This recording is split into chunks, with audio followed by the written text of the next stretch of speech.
Hello everyone, welcome back to my channel. और आज के वीडियो में मैं विचर के सीज़न 2 एपिसोड 2 का एक्सप्लेनेशन लेकर आई हूँ। लेकिन अगर आप लोगों ने इससे पहले के वीडियोस नहीं देखे हैं तो प्लीज़ उन वीडियोस को पहले देखें और फिर ये वीडियो कंटिन्यू करें।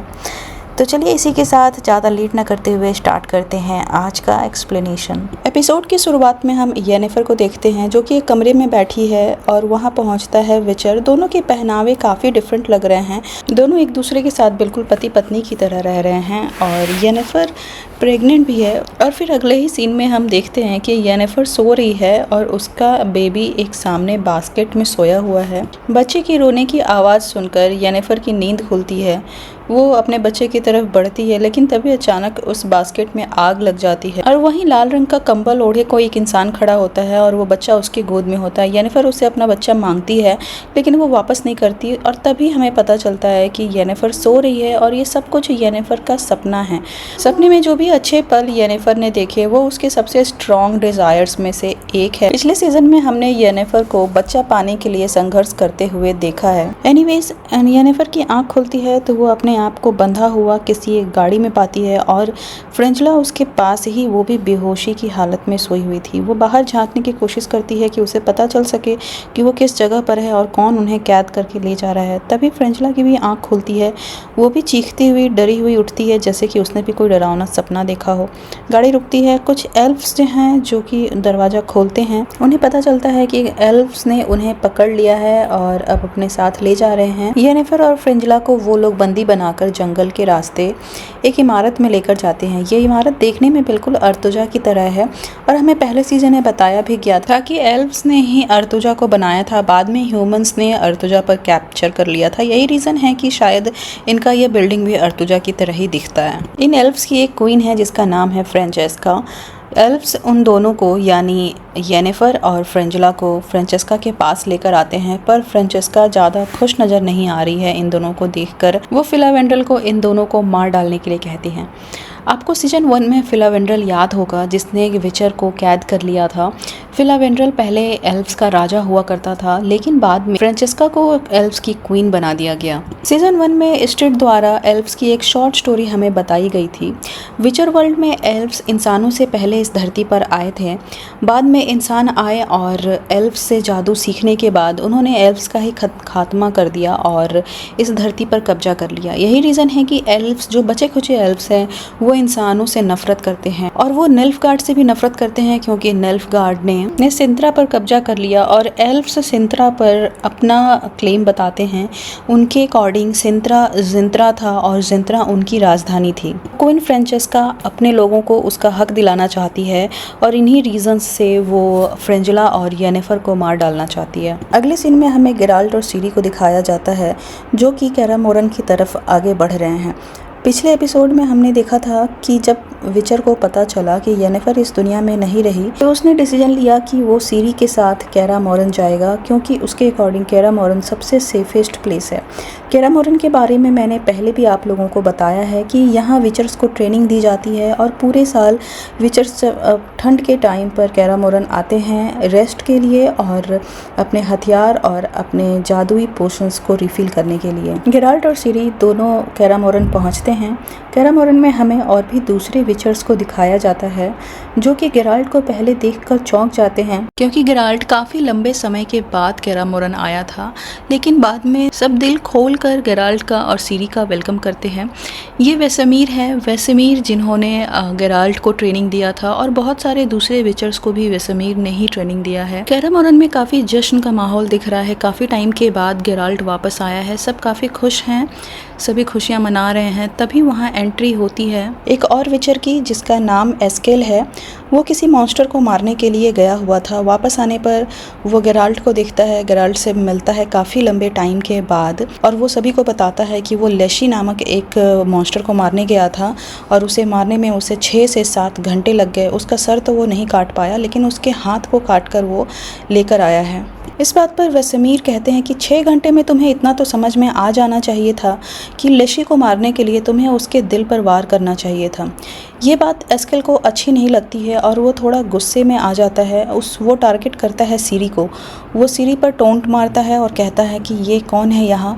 सीरी भी उसे जवाब देती है और कहती है कि वो सिंतरा की राजकुमारी है। अगले सीन में हम गेराल्ट को देखते हैं जो कि अपना प्रैक्टिस कर रहा होता है और वहाँ वेसेमीर भी मौजूद होता है। वेसेमीर को गेराल्ट का सीरी को कैरम ऑरन लेकर आना बिल्कुल भी पसंद नहीं है। वो गेराल्ट से कहता है कि तुम्हें चाइल्ड ऑफ सरप्राइज़ का गिफ्ट एक्सेप्ट नहीं करना चाहिए था। एक बच्चे की जिम्मेदारी उठाना तुम्हारा काम नहीं है। वेसेमीर को सीरी पे शक है। उसका सोचना है कि सिंतरा पर अटैक के टाइम निल्फगार्ड के सैनिकों से एक छोटी बच्ची का सही सलामत बचकर निकल जाना कोई साधारण बात नहीं। अगर देखा जाए तो गेराल्ट को सीरी के बारे में कुछ भी नहीं पता, यानी उसके सीक्रेट पावर के बारे में कुछ भी नहीं पता है। गेराल्ट को बस इतना पता है कि उसे सीरी की रक्षा करनी है पूरी दुनिया से, सारी मुसीबतों से, और शायद वो अपने बाप होने का ही धर्म निभा रहा है। दूसरी तरफ हम सीरी को देखते हैं जो कि कैरम ऑरन में चारों तरफ घूमकर अपने लिए एक सुइटेबल कमरे की तलाश कर रही थी, लेकिन कोई भी कमरा उसे सही नहीं मिल रहा था। कहीं दीवारें टूटी थी, कहीं फर्श पर पानी था। तभी वहाँ पर एस्केल पहुँचता है और वो सीरी पर टोंट मारना शुरू करता है कि ये तुम्हारा राजमहल नहीं है जो तुम्हारे लिए आरामदायक कमरा मिलेगा, ये हमारा ट्रेनिंग सेंटर है। सीरी चुपचाप एक कमरे के अंदर चली जाती है और बैठ जाती है। उसके हाथ में हम वही शॉल देखते हैं जो मरने से पहले रानी कलांते के पास थी। अगले सीन में हम येनिफर और फ्रेंजला को देखते हैं जो कि अभी भी एल्व्स की कैद में हैं और जिंदा हैं। येनिफर फ्रेंजला से पूछती है कि तुमने सपने में क्या देखा था। इस बात पर फ्रेंजला कोई रिप्लाई नहीं देती है और उसे बताना नहीं चाहती है। फिर येनिफर बताती है कि मैंने अपने सपने में एक लाल रंग के क्लोक पहने हुए किसी इंसान को देखा था और फ्रेंचेस्का ने किसी सफ़ेद रंग के क्लोक में किसी को देखा था। इस बात पर फ्रेंजला फिर रिप्लाई करती है कि उसने भी एक सपना देखा था जिसमें ब्लैक कलर के क्लोक में कोई इंसान उसके सामने आया था। फिर दोनों प्लान करते हैं कि अगर वो ये बात फ्रेंचेस्का से शेयर करें तो शायद फ्रेंचेस्का उनकी बात समझेगी और शायद उनकी जान ना ले। दूसरी तरफ हम इन एल्व्स को देखते हैं जिनके पास पेट भरने के लिए ढंग का खाना भी नहीं है।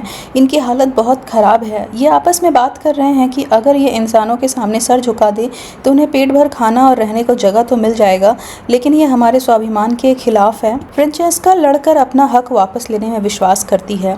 उसने एक कटोरी में पानी डाला और उसमें कुछ मंत्र पढ़ा जिससे कि वो सफ़ेद पदार्थ में बदल गया।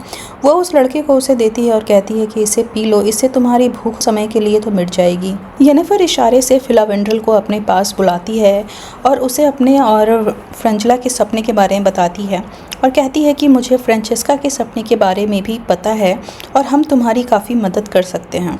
लेकिन फिलावेंड्रल को उसकी बात पर विश्वास नहीं होता है।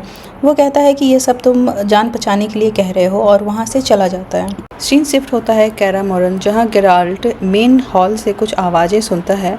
वो पीछा करता हुआ मेन हॉल में पहुँचता है तो वहाँ देखता है किसी प्रकार का जश्न चल रहा है। बहुत सारी वेश्याओं को भी बुलाया गया है और विचर को ये बात बिल्कुल अच्छी नहीं लगती है। वो पहुँचता है वेसेमीर के पास और उससे शिकायत करता है। वेसेमीर कहता है कि एस्केल ने सबको बुलाया है और सब एंजॉय कर रहे हैं, लेकिन विचर का कहना है कि सीरी भी यहाँ है और मुझे नहीं पता सीरी कैसा महसूस करेगी।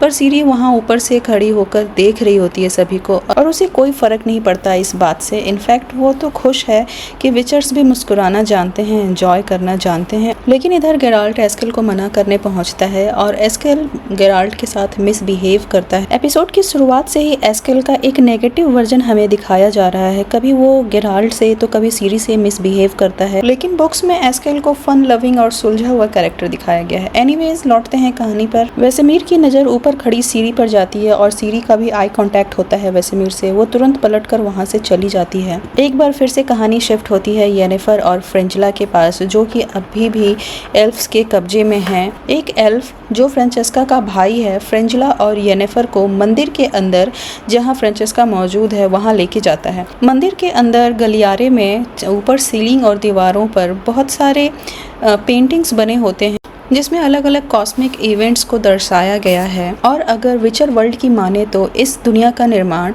अलग अलग ग्रहों के टकराव से हुआ है। और इन टकरावों की वजह से ही अनजाने में कुछ ऐसे पोर्टल्स बन गए हैं जिनके द्वारा दूसरी दुनिया से बहुत सारे मॉन्स्टर्स इस दुनिया में आ गए हैं और ये मॉन्स्टर्स इंसानों को नुकसान पहुंचाते हैं। इसीलिए विचर्स का निर्माण हुआ और विचर्स इन मॉन्स्टर्स से लड़ते हैं। और जैसा कि मैंने पहले भी बताया है कि एल्व्स इंसानों से पहले इस दुनिया में आए थे, इसलिए उन्हें बहुत अच्छे से इन इवेंट्स के बारे में पता था और इन सारे स्टोरीज़ को उन्होंने अपने मंदिर के दीवारों और सीलिंग्स पे गढ़ दिया है। दोनों पहुंचते हैं फ्रेंचेस्का के पास। फ्रेंचेस्का उन दोनों से उनके सपनों के बारे में पूछती है और साथ ही अपने सपने के बारे में भी बताती है। वो कहती है कि मैंने सपने में देखा कि बहुत सारी लाशें पड़ी हैं एल्व्स की और इंसानों की। मैं उनके बीच से जा रही हूँ और मुझे लीड कर रही है एल्व्स की गॉड एथलीन। फ्रेंचेस्का के सपने का मतलब है कि एल्व्स इंसानों को ख़त्म कर देंगे और अपना हक वापस ले लेंगे। फ्रेंचला बताती है कि उसने अपने सपने में निल्फगार्ड के राजा एमिर को देखा। एमिर फ्रेंचला को पहले तो कैद से छुड़ाते हैं और निल्फगार्ड के पुराने राजा को हराकर निल्फगार्ड के नए राजा बनते हैं। और जब येनिफर से उसके सपने के बारे में पूछा गया तो उसने कोई जवाब नहीं दिया और मंदिर के ठीक सामने सफ़ेद मिट्टी जो पड़ी होती है उसे वो हटाती है तो वहाँ प्राचीन एल्विश लैंग्वेज में कुछ लिखा होता है जिसे येनिफर पढ़ने की कोशिश करती है और फिर फ्रेंचेस्का भी उसकी मदद करती है। दोनों मिलकर उसे पूरा पढ़ते हैं और जैसे ही वो मंत्र को पूरा पढ़ते हैं मंदिर के ठीक नीचे एक रास्ता नीचे की तरफ खुल जाता है और तीनों डिसाइड करते हैं कि वो नीचे जाएंगे और देखेंगे कि वहाँ क्या है। सीन शिफ्ट होता है सीरी पर। सीरी कैरामोरन के एक ऐसे कमरे में घूम रही है जहाँ विचर्स से रिलेटेड बहुत सारी पुरानी चीज़ें पड़ी हैं।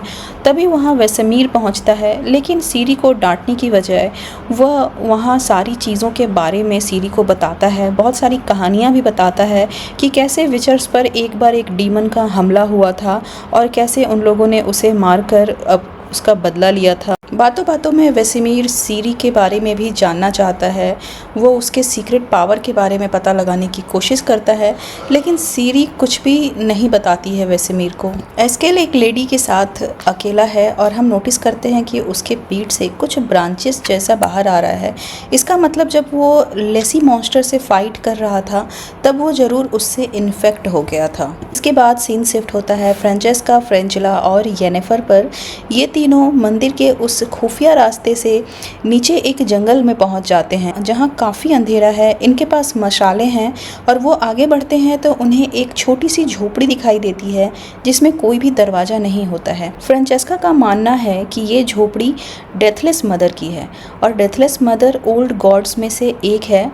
वो लोग उसी मंत्र को दोहराते हैं जो कि मंदिर में उन्होंने दोहराया था और उस मंत्र के बोलते ही ये झोपड़ी जैसे जिंदा हो जाती है। इसके पैर निकल आते हैं, ये खड़े हो जाते हैं और एक तेज रोशनी होती है। अगले सीन में हम वेसेमीर और गेराल्ट को एक साथ देखते हैं। गेराल्ट को ऐसा लगता है कि जो कुछ भी अभी हुआ उसके वजह से सीरी के मन में विचर्स को लेकर एक अच्छा इंप्रेशन सेट नहीं हुआ होगा, लेकिन हमें पता है कि सीरी का ऐसा बिल्कुल भी मानना नहीं है। वेसेमीर कहता है कि तुम एक विचर होकर तुम्हें बच्चे की जिम्मेदारी नहीं उठानी चाहिए थी, ये एक बहुत बड़ी रिस्पॉन्सिबिलिटी है। इस पर विचर कहता है कि आपने भी तो हम सभी का ध्यान रखा था, हमारी देखभाल की थी। इस बात पर वेसेमीर कहता है कि मैंने कोई देखभाल नहीं की थी, मैंने बस तुम सभी को ट्रेन किया था और तुम सभी को सिखाया था कि खुद का ख्याल कैसे रखना है। यहाँ वेसेमीर इनडायरेक्टली गेराल्ट को ये समझाना चाह रहा है कि सीरी को विचर की ट्रेनिंग देनी चाहिए, पर गेराल्ट को ऐसा लगता है कि वो सीरी की रक्षा कर सकता है और विचर जैसे खतरनाक ट्रेनिंग की ज़रूरत सीरी को नहीं है। वेसेमीर और गेराल्ट अभी बात कर ही रहे होते हैं कि तभी वहाँ टंगे हुए जितने भी विचर्स के लॉकेट हैं वो सारे वाइब्रेट करने लगते हैं। यहाँ तक कि गेराल्ट के और वेसेमीर के गले में जो लॉकेट है वो भी वाइब्रेट होने लगता है। पिछले सीजन में ही मैंने आप लोगों को बताया था कि विचर्स का लॉकेट एक आम लॉकेट नहीं होता है। जब कुछ बुरी घटना होनी होती है या कुछ गलत हो रहा होता है उनके पास तो ये लॉकेट वाइब्रेट होकर उन्हें आगाह करता है। येनिफर, फ्रेंचेस्का और फ्रेंचला तीनों के तीनों बेहोश हैं और उसी झोपड़ी के अंदर हैं। तीनों की आंख खुलती है और वो तीनों उसी हुडेड क्लोक वाले फिगर्स को देखते हैं, रेड, ब्लैक एंड वाइट, और उन्हें देखकर ये समझ में आ रहा है कि वो तीनों एक जगह पर तो हैं लेकिन एक साथ नहीं हैं। इसका मतलब ये अभी भी उसी सपने को देख रहे हैं, शायद उसका आगे का वर्जन देख रहे हैं। लेकिन इस बार सपने में वो तीनों फिगर्स अपने चेहरे से क्लोक हटाकर उन्हें अपना असलियत दिखाते हैं। ये तीनों फिगर्स एक्चुअली एक ही है, डेथलेस मदर जो कि एक मॉन्स्टर है, और ये इन तीनों को उनका डीपेस्ट डिज़ायर, उनकी कमजोरी, ये सब चीज़ें दिखाकर उन्हें मैनिपुलेट करना चाह रही है ताकि कोई अपनी इच्छा इनसे पूरी करवा सके। फ्रिंजला के सपने में उसके सामने निल्फगार्ड का शासक एमिर खड़ा है। वो कहता है कि अगर तुम मेरा विश्वास फिर से जीतना चाहती हो, निल्फगार्ड को सक्सेस दिलाना चाहती हो, तो तुम्हें एल्फ्स पर विश्वास करना होगा और उनका साथ भी देना होगा। येनिफर के सपने में एक लड़की खड़ी है जिसका नाम और रिलेशन तो यहाँ मेंशन्ड नहीं है, लेकिन इस सपने को देखकर हम ये गेस कर सकते हैं कि शायद ये येनिफर की बेटी है। वहीं दूसरी ओर फ्रांचेस्का के सपने में वाइट कपड़े में एथलनीन खड़ी है जो कि एल्फ्स की गॉड है। वो फ्रांचेस्का से कहती है कि तुम बहुत जल्द एक प्योर ब्लड एल्फ को जन्म दोगी और वो सारे एल्फ्स को उनका हक दिलाएगी। येनिफर की सपने वाली बेटी उससे बहुत टोंट मारकर, ताने मारकर बात कर रही है। वो उससे वही जादू परफॉर्म करने के लिए कहती है जो अर्तुजा में पहले दिन टिसाया ने येनिफर से कहा था, और येनिफर उस दिन भी उस जादू को परफॉर्म नहीं कर पाई थी और वो आज भी नहीं कर पाई। येनिफर गुस्से से उस पत्थर और फूल को फेंक देती है। यहाँ कहीं ना कहीं एक इंडिकेशन है कि शायद येनिफर ने अपना पावर खो दिया है। येनिफर की कमजोरी उसे दिखाकर डेथलेस मदर उससे क्या चाहती है, ये शो में हमें आगे पता चलेगा। फिलहाल इस डेथलेस मदर मॉन्स्टर का मैनिपुलेशन येनिफर पे बिल्कुल भी काम नहीं करता है और ये मॉन्स्टर अपने असली रूप में आ जाती है। अब चलते हैं गेराल्ट के पास। गेराल्ट पर एक लशी का हमला हुआ है। लशी एक मॉन्स्टर है जो कि ट्री की तरह दिखता है। वो अपने रूट्स और ब्रांचेस को कंट्रोल कर सकता है और उसी से अटैक करता है। ऐसा माना जाता है कि लशी एक फॉरेस्ट प्रोटेक्टर है। फॉरेस्ट को नुकसान पहुंचाने वाले पे ये अटैक करता है। Leshy monster actually Slavic mythology से इंस्पायर्ड है, जहां लेसी एक फॉरेस्ट प्रोटेक्टर है, जिसका मतलब है वो एक मॉन्स्टर तो नहीं था, एक पॉजिटिव कैरेक्टर था। लेकिन यूरोप में जैसे जैसे क्रिश्चियनिटी स्प्रेड होता गया, इस कॉन्सेप्ट का नेचर धीरे धीरे डिमोनिक होता चला गया, और यही रीज़न है कि द विचर सीरीज़ में भी लेशी को एक मॉन्स्टर के तौर पे ही दिखाया गया है। लेशी का फियर फायर है। उसे कंट्रोल करने या उसे मारने के लिए आग का सहारा लेना पड़ता है। उसके दिल में आग लगी हुई तलवार या गरम तलवार आर पार करना पड़ता है, तभी एक लेशी को मारा जा सकता है। गेराल्ट लेशी से लड़ रहा होता है, एक मशाल के सहारे से उसे कंट्रोल करने की कोशिश करता है। तभी विचर की नज़र उस लेशी के चेहरे पे पड़ती है और उसे दिखता है कि ये लेशी और कोई नहीं बल्कि एस्केल है। एस्केल जब उस लेशी से फाइट कर रहा था तब वो शायद उससे इन्फेक्ट हो गया था और उस इन्फेक्शन की वजह से ही अभी लेशी की ऐसी हालत हो गई। एस्केल इस कंडीशन में बहुत पावरफुल होता है। गेराल्ट उसके सामने टिक नहीं पाता। एस्केल अपने जड़ों और टहनियों से गेराल्ट को चारों तरफ से लपेट लेता है और उसको बांध देता है। उसे मारने ही वाला होता है कि पीछे से वेसेमीर आते हैं और एस्केल पर अटैक करते हैं। विचर को उस बंधन से मुक्त करते हैं और उसके बाद वेसेमीर और गेराल्ट दोनों मिलकर लेशी के साथ फाइट करते हैं। मैंने पिछले सीजन्स में बताया था कि मॉन्स्टर्स को कंट्रोल करने के लिए विचर्स अपने एक हाथ से डिफरेंट काइंड के साइंस बनाते हैं, और यहाँ भी विचर एक यार्डन साइन का यूज़ करता है मॉन्स्टर पर काबू पाने के लिए। दोनों मिलकर एस्केल को जंजीर से बांध देते हैं, लेकिन फिर भी एस्केल बहुत स्ट्रॉन्ग होता है। वो वेसेमीर को अपने टहनियों से बांध देता है। इसके बाद गेराल्ट इग्नी साइन का यूज़ करते हुए अपने तलवार को बिल्कुल फायर में कन्वर्ट कर लेता है और उसके बाद वो एस्केल पर अटैक करता है, जिससे कि एस्केल के दिल के आर पार वो तलवार जाती है और एस्केल वहीं मारा जाता है। दोनों ही एस्केल को नहीं मारना चाहते थे। उन्हें लगता था कि वो इस इन्फेक्शन से उससे बचा लेंगे, लेकिन ये पॉसिबल नहीं हो पाया। येनिफर का जब सपना टूटता है तो वो खुद को जंगल में एक झाड़ियों में सोया हुआ पाती है। वो खड़ी होती है तो देखती है कि फ्रिंजला फ्रांचेस्का की आर्मी को सपोर्ट कर रही है। फ्रिंजला का कहना है कि वो एल्फ्स को उनका हक दिलाने में फ्रांचेस्का का सपोर्ट करेगी। फ्रिंजला कहीं ना कहीं अपने उस सपने की प्रोफेसी को ही फॉलो कर रही है। उसे लग रहा है कि वो अगर एमिर की कही हुई बातों को फॉलो करेगी तो एमिर उसे बाद में माफ़ कर देंगे। येनिफर कहती है कि ये सब पागलपन है, वो कोई गॉड नहीं थी बल्कि एक मॉन्स्टर थी और हमें मैनिपुलेट करने की कोशिश कर रही थी। लेकिन फ्रेंचला को सपने वाली उस प्रोफेसी पे बहुत ज़्यादा विश्वास है।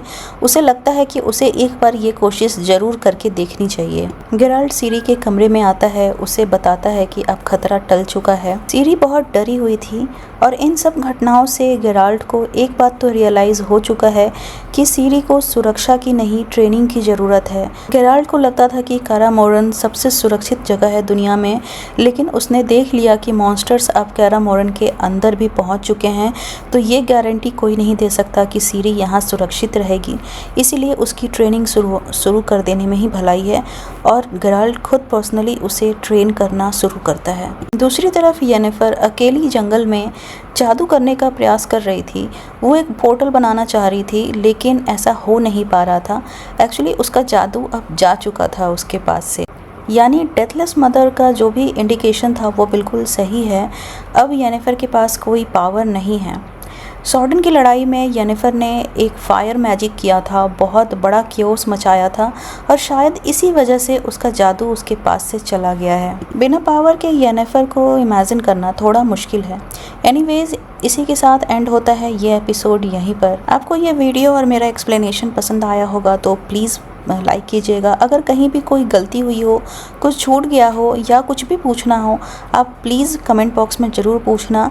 और वीडियो पसंद आया होगा तो प्लीज़ लाइक कर देना, सब्सक्राइब कर देना और बहुत जल्दी मिलते हैं इसके नेक्स्ट एपिसोड के एक्सप्लेनेशन के साथ। Till then bye bye.